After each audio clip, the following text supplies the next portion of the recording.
Good evening, everyone. Welcome to tonight's news wrap up, where we bring you the latest headlines and stories from around the world.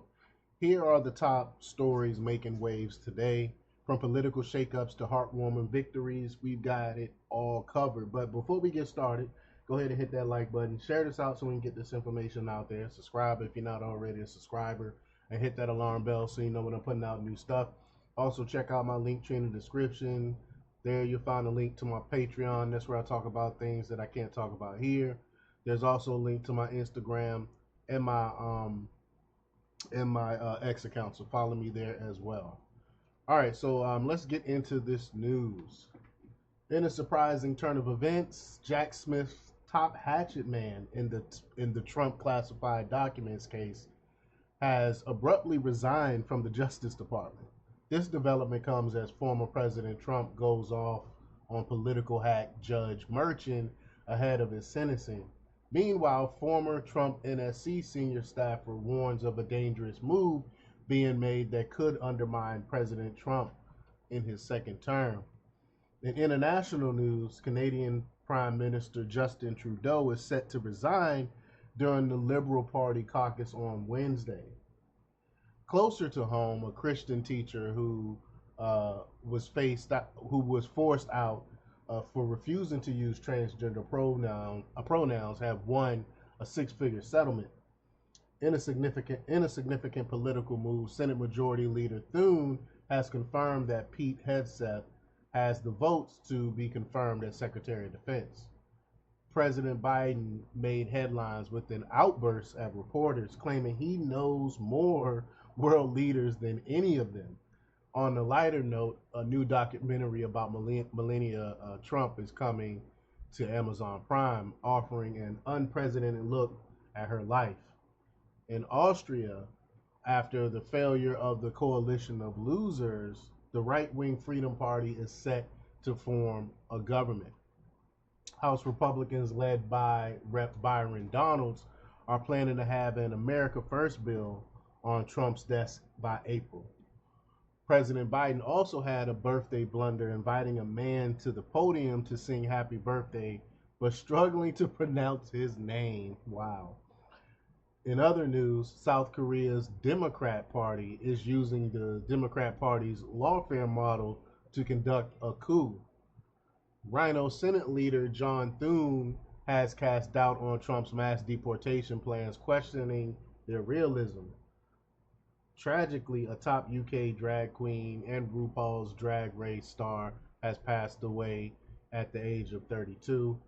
Not sure why why I put that one up in there. I mean, yeah, it's tragic, but I really don't talk about that type of stuff. But I digress. Incoming border czar Tom Homan has detailed plans for mass deportations starting on day one, and I did a whole separate video on that, so you can check that video out where you can actually watch a clip of him talking about that. In Canada, a convicted jihadist who helped murder four Jews is now teaching social justice at a university. You can't make this stuff up. House Intel Chair Mike Turner has confirmed that ISIS linked terrorists are actively operating inside the United States, plotting attacks on Americans. And I've done a whole separate video on that as well, so you can check that out too.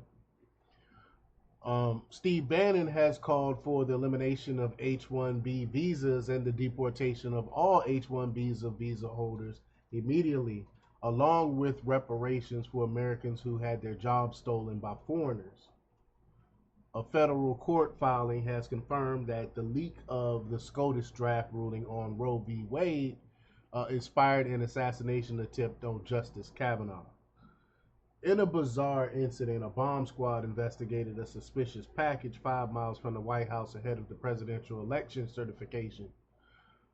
A recent report has revealed a 30-year drop in hurricane frequency and power, busting another myth. Um, in a desperate bid to stay in business, an LA vegan chain abruptly shuttered all locations after an angry vegan mob attacked the owner for adding meat to the menu. Vegans are brutal. The FBI has released a video of a NOLA terrorist wearing Meta glasses and planting IED-filled coolers across the French Quarter. In a tragic turn of events, a New Orleans prosecutor killed himself just days after a terror attack hit the city. Fox News continues to reign supreme, obliterating CNN and MSNBC combined in ratings. They're still killing them. NBC's Kristen Welker called out Schumer for lying about Biden's cognitive decline. He's continuing to double down on that idiocracy, even though we all know Biden doesn't have all his faculties. The biggest D.C. snowstorm in years threatened to derail the 2024 election certification as Congress flees the Capitol despite an advisory to stay. A staggering 40% of murders in the USA take place in Soros-backed districts. In aviation news, a Boeing plane caught fire on the runway after two wheels exploded. Schumer blamed voters for Kamala Harris's crushing election loss. Haitian children are trapped between gang violence and the struggle to survive. It's sad what's going on out there. In a lighter story, a pack of feral hogs wreaked havoc in suburban urban Texas, highlighting a rapid spreading problem that cost the U.S. $1.4 billion yearly. On the eve of January 6, 2025, a J-6 Air Force veteran penned a letter to President Trump making a case for blanket pardons. And that's all for tonight's news wrap up. Thank you for joining us and staying informed. Remember, the world is constantly changing, and we're here to keep you updated every step of the way. Have a great evening, and thanks for watching. Don't forget to like, share, and subscribe, and check out jjthepsychotherapist.com for the latest in news. Until next time, peace.